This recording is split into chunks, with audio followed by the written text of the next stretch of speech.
most domineering in these chiefdoms were the hearing impaired.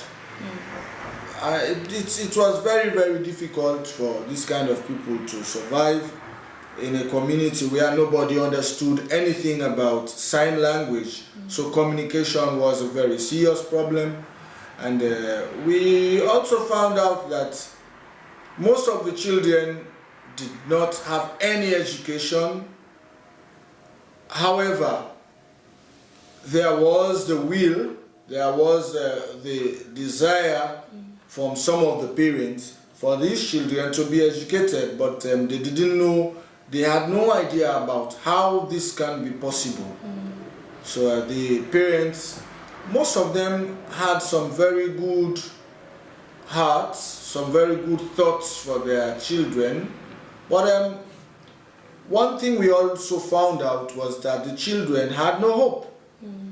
Like I do remember some of the children we interviewed, I always do think about this question. We asked them, what do you hope for the future? Yes. What would you like to be? What are your aspirations?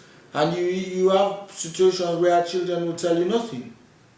They say, what would you like to be in the future? What are your hopes? They say, I have no hope. They say, would you even, when you want to break it down, would you like to be a lawyer, a doctor, a teacher? They say, no, nothing.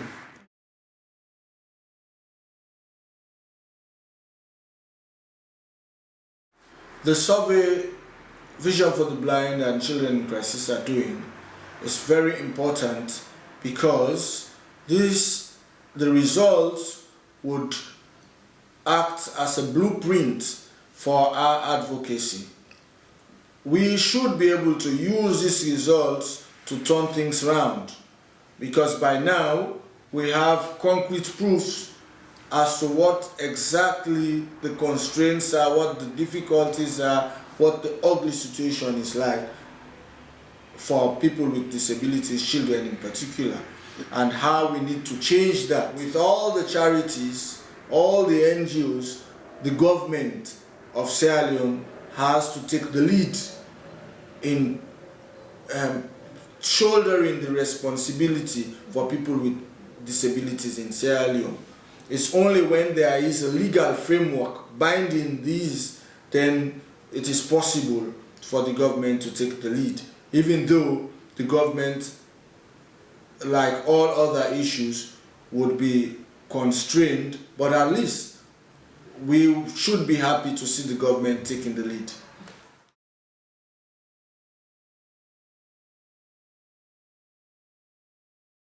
Parents of children with disabilities do definitely see us as role models.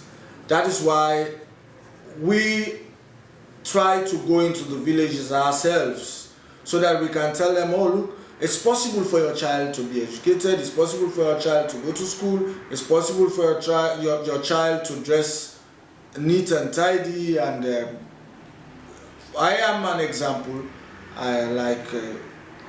I'll take off my shades, confirming that, oh yes, this is a blind and visually impaired person.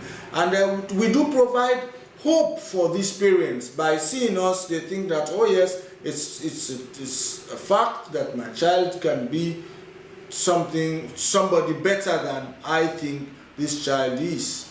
Of course, we do provide a lot of hope.